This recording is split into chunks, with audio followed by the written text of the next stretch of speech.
Thank you, Matthew. That was a great presentation. Good afternoon, everybody. Great to be here. So as you mentioned, Chris Calio, president of our commercial engine business. And there are three key takeaways I want to tell you about our business today. The first one is that our investments have paid off and are paying off, and that our product portfolio has put us in fantastic position to take advantage of the macro trends that Bob mentioned before. Second, despite some of our early stumbles and issues on the GTF, it continues to gain momentum in the market.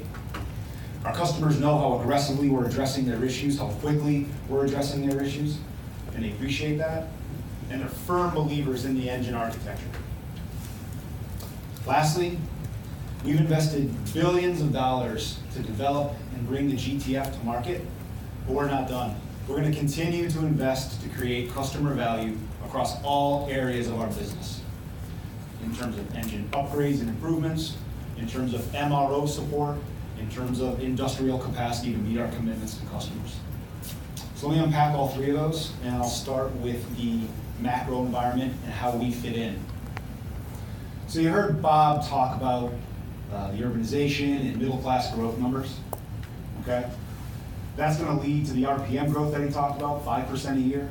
It's going to continue this industry on its growth trajectory, where today airlines are the most profitable that they've ever been. When you look at the fastest growing segment, it's the single aisle segment, okay?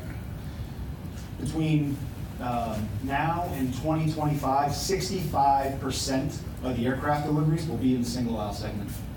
And in terms of utilization, about 25 million single aisle flights today. That will grow to about 40 million in 2025. It's like 7x what you see in the wide body area. So in terms of deliveries and in terms of utilization, single aisle will be the driver of growth. And that plays right into our strengths when you take a look at our portfolio. So you look at our installed base on the right, start with the V2500. 6,000 plus engines in service today, fantastic engine. One takes off on average, the V-powered aircraft will be 7 seconds around the world. When you look out to 2025, we'll still have north of 5,000 V2500s operating today. And then of course you look at the GTF. 3 platforms in service today, Neo, C-Series, now E2 with Embraer, just went in service about a month ago with Widerøe in Norway. All of these platforms are in a ramp-up phase. Over the next 3 years, we'll deliver about 2,500 GTF engines. So the GTF will become the predominant engine in our portfolio by 2030, but the V2500 will remain a very, very strong component going forward. So let me talk a little bit about the GTF. So our early issues, well, look, they've been well chronicled, okay? But our customers are really, really in love with the performance of the engine. So I mentioned to some of you at the reception last night, I spent a few days last week at the IATA conference, probably met with the majority of our GTF customers one-on-one. They love the performance of the engine. Noise, fuel burn, emissions. As Bob said, hit all three of those right out of the box. On the fuel burn side, what we heard from customers is, in some cases, the fuel burn's exceeding their expectations. With fuel prices having gone up about 50% over the last year, and fuel being still the number 2 contributor of operating costs for airlines, our fuel burn performance will continue to be a differentiator for us. In addition, customers love the fact that they believe that there's runway with this architecture. Okay, we didn't just push through more performance in our existing architecture, we created a new architecture. And so we're at the point now where we believe we've got opportunities for potential thrust stroke development, for additional SFC potential, and for component efficiency. So still a lot of potential with this engine, even with the performance we're seeing today. And that customer and marketplace confidence, we're seeing in our order book, right? As Bob mentioned, 8,000 orders, 80 customers around the globe. Since the Paris Air Show just last year, we booked hundreds of new orders on this platform. The likes of Delta, Air China, JetBlue, Swiss, Air Baltic, blue chip airlines that continue to believe in the power of the GTF and the growth potential on this engine. Now, we will pass about 1 million hours on this fleet about the third quarter of this year. And we will continue to see that backlog grow. I will continue to execute on that backlog as we bring more and more GTF operators into service. Now, we're not just a GTF story. Bob mentioned that. We're more than that. Let's talk about our mature fleet for a minute. Customers rely on this fleet very, very heavily. V2500, I just mentioned, 6,000 in service today, 160 some odd customers all over the world. A couple interesting facts about the V2500 that give us hope to drive growth into the future. Of that 6,000, the average age is still only 8.5 years, a relatively young fleet. Number two, half of those engines are only on their first run, meaning they haven't had a shop visit yet. So the shop visit pipeline is extremely robust over the next 7 to 10 years. We're looking at about 1,000 shop visits a year. So fantastic growth on this program. Customers will continue to rely on this platform. And then the PW 4000 and 2000, fantastic programs. Roughly 2,200 engines in service today with 120 operators all over the globe. And we continue to invest in these fleets. We know that cost of ownership is key as these fleets get older. We want to continue to make improvements in terms of reliability, in terms of repair development, in terms of MRO capacity to keep these fleets flying. We know that we've got to attack cost of ownership to keep them in the air, to make them economical for our customers to fly. And we do that each and every day. So we'll continue to invest here as well. Let me talk to you about what we're doing to invest in other areas of our business, because it's not just the GTF. The MRO network. I talked about the V2500.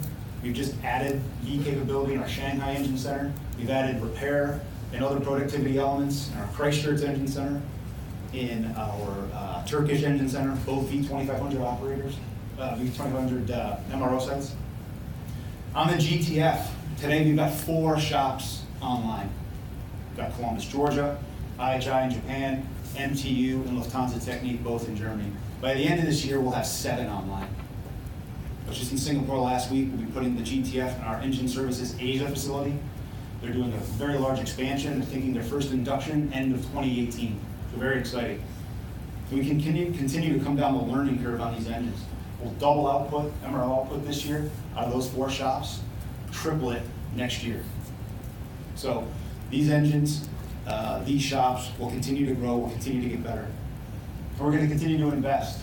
From 16 through 2025, we'll probably invest $700 million in MRO infrastructure. $500 million on the shop side, another $200 million in terms of repair capability. So meeting the needs of our customers after we put these engines into service, top priority for us. Engine health monitoring.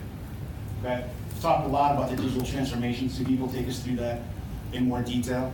Our engines today are smarter and more complex than ever. GTF's got 40% more sensors on it than the V2500 does. Generates millions of additional data points. As Bob mentioned, with our eFast technology, we actually now have access to full flight data. So what does that mean? Predecessors technology, snapshot data. So some snapshots at takeoff, cruise, landing. With full flight data, we can generate data from the entire flight envelope. With about 20 to 25% of shop visits unplanned, you can imagine the power of being able to predict some of these issues, predict when a part may fail, predict when something may need to come in for maintenance on both our operations and, of course, our customer operations. Today, we're heading into peak summer travel period, right? We're working with each of our customers using this data to analyze their fleet to make sure they've got the right coverage for the remainder of this summer so that we know when we need to bring an engine in, when they need a spare engine, how we keep them operating during this peak time, optimizing their financial performance. Increasing industrial capacity. Shane will talk about this in more detail, but another really critical initiative for us. Obviously, the airframers continue to ramp up deliveries. They've got an insatiable appetite for this engine, continue pushing us to deliver more and more. So we've got to be able to manage both our internal shops and our supply chain to deliver. But we can't forget about, of course, MRO. We've got significant demand in the aftermarket, as I mentioned before, but to continue to make sure that we have the parts when our customers need it at the right time, bring our turn times down. When we talk about MRO, really it does set the stage for customer confidence, if you think about it. Right? The V2500 customer today, the PW4000 customer today, the 2000 customer today is the GTF customer tomorrow. They want to know that we can deliver on our promises to the engines that are in service today to give us confidence going forward. So, to wrap up, we've made the right investments in the right segments. Again, GTF, 170 some odd GTF powered aircraft in service today with 23 operators. That will continue to grow. Made the right investments in the right segments, and we will continue to invest to create customer value across all areas of our business. With that, I'll ask Shane Eddy to come on up.